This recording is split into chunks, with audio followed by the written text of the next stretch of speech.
ಯಾಕಂದ್ರೆ ಒಮ್ಮೆ ಇದು ನಾಶ ಆಗೋದ್ರೆ ಮರಳಿ ಅದನ್ನು ಕಟ್ಟೋದು ಭಾಳ ಕಷ್ಟ ಅಂತೇಳಿ ಈಗಾಗಲೇ ವನ್ಯಜೀವಿಗಳ ಬಗ್ಗೆನೂ ಮಾತಾಡಿದ್ದೀವಿ. ಇದು ಏನಪ್ಪ ಅಂತಂದ್ರೆ ಅತ್ಯಂತ ದಟ್ಟವಾದ ಅರಣ್ಯ, ದಟ್ಟಾರದಿರುವಂಥ ಈ ಪ್ರದೇಶನ ಇದು ಏನಪ್ಪ ಅಂತಂದರೆ ಇದನ್ನು ಗಣಿಗಾರಿಕೆ ಕೊಡಬಾರ್ದಾಗಿತ್ತು ಅಂತ ಹೇಳ್ತಾ ಇದ್ದಾರೆ. ಮತ್ತು ಈಗಿರುವ ಹಳೆ ಗಣಿಗಳನ್ನೇ ಇದರ ಉತ್ಪಾದನೆಗೆ ಬೆಳೆಸ್ಕೊಳ್ಬೇಕು ಅಂತ. ಈಗೇನು 7ರಲ್ಲಿ 6 ಇದ್ದಾವಲ್ಲ ಬ್ಲಾಕ್ಗಳು ಸಂಡೂರು ತಾಲೂಕಿನ, ಅವುಗಳನ್ನ ಬೆಳೆಸಿದ್ರೆ ಯೋಗ್ಯ. ಹೊಸ ತೆಗೆದ ಕಾಡನ್ನು ನಾಶ ಮಾಡೋದು ಎಷ್ಟು ಮಟ್ಟಿಗೆ ಯೋಗ್ಯ ಅನ್ನೋಂಥ ಮಾತಾಡಿದ್ದಾರೆ. ನಿಜವಾಗಿ ಇದ್ರ ಯೋಚನೆ ಮಾಡಬೇಕಾಗಿದ್ದು ನಾವು ನೀವೆಲ್ಲ. ಸರ್ಕಾರ ಅಂತೂ ಇವತ್ತು ಹರಾಜಿನಂಥ ಕೆಲಸ ವಿಚಾರಗಳಲ್ಲಿ ಚಿಂತನೆ ಮಾಡ್ತದೋ ಇಲ್ಲೋ ಗೊತ್ತಿಲ್ಲ.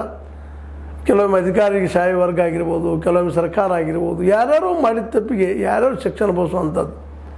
ಈ ವರ್ಜಿನ ಕಾಡು ಅನ್ನೋದು ಏನದ ಪೂರ್ತಿಯಾಗಿ ಅತ್ಯಂತ ದಟ್ಟ ಅರಣ್ಯ. ಆ ದಟ್ಟ ಅರಣ್ಯದಲ್ಲಿ ನಾವು ಈ ಕಬ್ಬಿಣ ಇದರನ್ನು ತಕ್ಕೊಳ್ಳೋಂಥ ಪ್ರಯತ್ನ ಮಾಡಿದ್ರೆ ಸಹಜವಾಗಿ ಕಾಡು ಹಾಳಾಗಿ ಹೋಗಿಬಿಡ್ತದೆ. ಸಾವಿರಾರು ಗಿಡಗಳು ನಾಶ ಆಗಿ ಹೋಗಿಬಿಡ್ತಾವೆ. ಅದ್ರ ಮೇಲೆ ನಂಬಿರುವಂಥ ಜೀವಿಗಳು ಬದುಕು ಅವು ಸತ್ತು ಹೋಗಿಬಿಡ್ತಾವೆ, ನಾಶ ಆಗ್ತಾವೆ. ಹೀಗಾಗಿ ಈ ಗಣಿ ಕೈಗಾರಿಕೆ ಅನ್ನುವಂಥದ್ದು ನಮ್ಮ ನಿಜವಾಗಿ ನಮಗಿದು ಬೇಕಾಗಿ ಕೈಗಾರಿಕೆ ಅಂತ. ಈಗ ನಿಮ್ಗೆ ಹಲವು 10 ಸಲ ನಾವು ಚರ್ಚೆ ಮಾಡಿದ್ದೀವಿ. ಈ ಕಬ್ಬಿನ ಇದರ ನಿಜವಾಗಿಯೂ ನಮ್ಮಲ್ಲೇ ಕಬ್ಬಿನ ತಯಾರು ಮಾಡೋದಕ್ಕೆ ಸ್ಟೀಲಿನ ಉತ್ಪಾದನೆ ಉಪಯೋಗ ಆಗ್ತದನ ಅಥವಾ ರಫ್ತು ಕ್ವಾಲಿಟಿಯಾಗಿ ಬೇರೆ ದೇಶಕ್ಕೆ ಹೋಗ್ತದೆ ಅನ್ನೋಂಥದ್ದು ಹೆಚ್ಚಿಗೆ ರಫ್ತು ಆಗೋದನ್ನು ನಾವು ನೋಡ್ತಾ ಇದ್ದೀವಿ. ನಮ್ಮಲ್ಲೇ PSUಗಳು ಅದು ಪಬ್ಲಿಕ್ ಸೆಕ್ಟರ್ ಸರ್ಕಾರದ ಒಂದು ಏನಪ್ಪ ಸಹಾಯ ನೀಡುತ್ತಿರುವಂಥ ಈ ಕಾರ್ಖಾನೆಗಳು ನಿಧಾನಕ್ಕೆ ಬಂದ್ ಆಗ್ತಾ ನಡೆದಿದ್ದಾವೆ. 32 PSUಗಳು ಹೆಚ್ಚು ಬಂದ್ ಆದಂಗೆ ಆಗಿದ್ದಾವೆ. ಅಂದಾಗ ಇಂಥ ಇನ್ನೂ ಹೆಚ್ಚಿಗೆ ಆಗಬೇಕಾಗಿತ್ತು, ಕಡಿಮೆ ಆಗಬಾರ್ದಾಗಿತ್ತು. ಆದರೆ ಇವತ್ತು ಇಲ್ಲವು.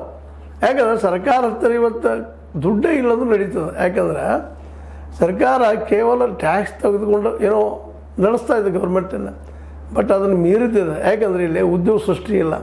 ಉದ್ಯೋಗ ಸೃಷ್ಟಿ ಮಾಡೋ ಕಾರ್ಖಾನೆಗಳು ಬೇಕು. ಹೋಗಿ ಬಿಡಪ್ಪ, ನಮ್ಮನೆ ಕಾರ್ಖಾನೆಗಳಿದ್ದಾವೆ, ಅದು ಇಲ್ಲಿ ಉಪಯೋಗ ಆಗ್ತದೆ ಅಂದ್ರೆ ಅಡ್ಡಿ ಇಲ್ಲ. ಈಗ ಇದರನ್ನು ತೆಗೆದ ಇನ್ನೊಂದು ದೇಶಕ್ಕೆ ರಫ್ತು ಮಾಡುವಂಥದ್ದು ಕಲ್ಲಿದ್ದಲಾಗಿರ್ಬೋದು, ಕಬ್ಬಿಣಾಗಿರ್ಬೋದು, ಇನ್ನುಳಿದ ಯಾವುದೇ ಇದರಾಗಿರ್ಬೋದು, ಅವುಗಳನ್ನು ತೆಗೆದು ಮತ್ತೊಂದು ದೇಶಕ್ಕೆ ಮಾರೋದು, ತೆಗೆದು ಮಾರೋದು ಎಷ್ಟು ಮಟ್ಟಿಗೆ ಯೋಗ್ಯ ಅನ್ನೋದು ಭಾಳಷ್ಟು ಸಲ ಪ್ರಶ್ನೆ ಮಾಡುವಂಥದ್ದು.